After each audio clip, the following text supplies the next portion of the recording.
Wala pong coordinates talaga. I'm trying to understand the position of the good gentleman in his defense of China and their position. I am not defending China, Mr. President.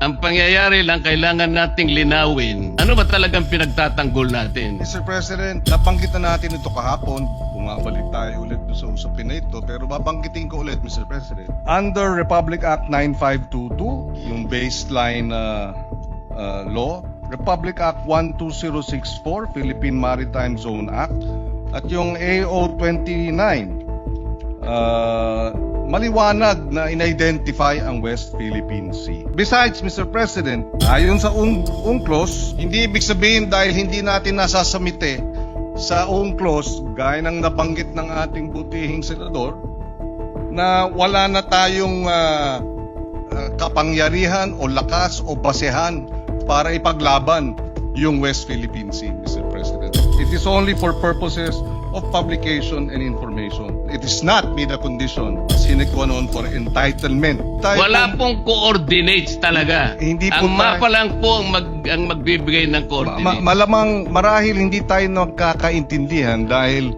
gaya ng nabanggit ko kahapon, kahit na magdebate tayo hanggang, sabi ko nga, kingdom come, tungkol dito sa meets and bounds na ito, hindi magbabago yung arbitral ruling na sinasabing mali ang China, hindi dapat nagtatayo ng mga illegal structures ang China sa ating exclusive economic zone.